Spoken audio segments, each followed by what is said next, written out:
Assalamualaikum warahmatullahi wabarakatuh.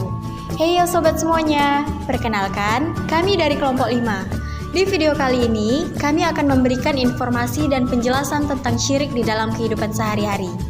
Nah, tentunya teman-teman udah nggak asing lagi nih dengan kata syirik itu. Yuk simak terus penjelasan kami, let's go!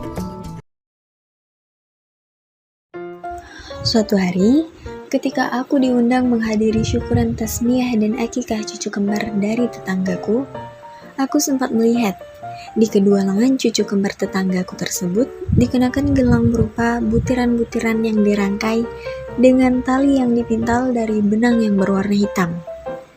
Nah, karena penasaran, aku pun langsung menanyakan hal tersebut kepada sang nenek dari bayi kembar ini. Mengenai gelang apa sih yang dikenakan kepada bayi-bayi kembar tersebut dan apa maksud serta tujuannya.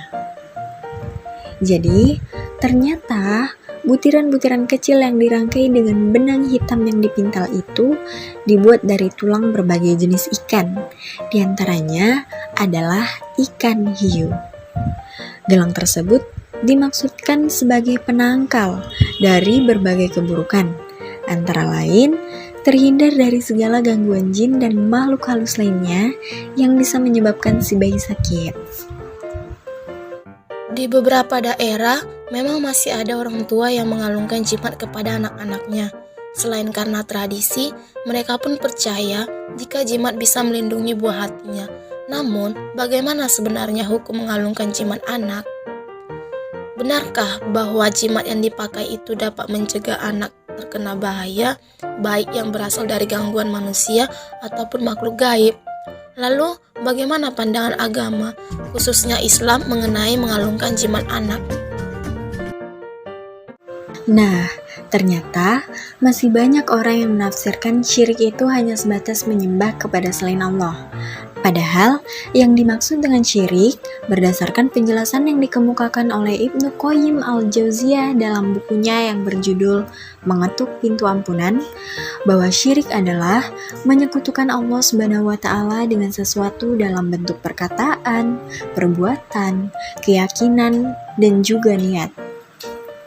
Dan hakikat syirik itu adalah menyerupakan makhluk dan Allah pencipta semesta dalam arti yang sebenarnya. Bukan sekadar penyerupaan sifat-sifat kesempurnaan yang Allah sifatkan pada zatnya dan disifatkan oleh Rasulullah. Diriwayatkan dari Rasulullah bahwa beliau bersabda, Innar ruko wattama nima wattaqo lata sirk. Sesungguhnya ruqyah, jampi-jampi, tamaim, jimat, dan tiwalah adalah syirik. Hadis riwayat Ahmad, Abu Daud, Ibnu Majah, Ibnu Hibban, dan Al-Hakim dengan menyatakan sahih. Hadis ini diriwayatkan pula oleh Ahmad, Abu Ya'la, dan Al-Hakim menyatakan sahih dari Uqbah bin Amir bahwa Nabi Shallallahu Alaihi Wasallam bersabda, Man ta'allaqa tamimata fala atammallahu wa man ta'allaqa wada'ata fala wada'a Allah. Barang siapa menggantungkan jimat, maka Allah tidak akan sempurnakan hajat baginya. Barang siapa bergantung pada wada'ah, niscaya Allah tidak akan memberikan ketenangan padanya. Imam Ahmad juga meriwayatkan hadis ini dari jalur lain dari Uqbah bin Amir. Man allaqo tamiyamatan faqad asrok. Barang siapa bergantung pada tamimah, sungguh dia telah berbuat syirik. Tamimah adalah sesuatu yang dikalungkan pada anak-anak atau objek lainnya untuk mengusir pengaruh mata, ain, jin, penyakit, dan sebagainya. Sebagian orang menamainya hirs atau al-jamiyah. Ada dua jenis tamimah. Pertama, berasal dari nama-nama setan, tulang, butir-butir bulat berlubang, paku-pakuan, atau dengan tulisan huruf-huruf yang putus-putus, dan semisalnya. Hukumnya haram. Tidak diragukan lagi perbuatan ini hukumnya haram sebab banyak dalil yang menegaskan keharamannya. Ini juga termasuk syirik asgar atau syirik kecil. Berdasarkan hadis di atas, hadis lainnya yang semakna bisa juga termasuk ke dalam syirik akbar atau syirik besar.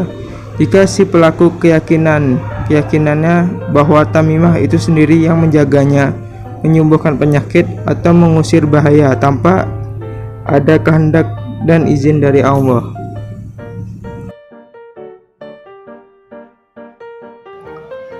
Kedua, berupa ayat-ayat Al-Quran, doa-doa dari Nabi SAW, dan semisalnya berupa doa-doa yang baik.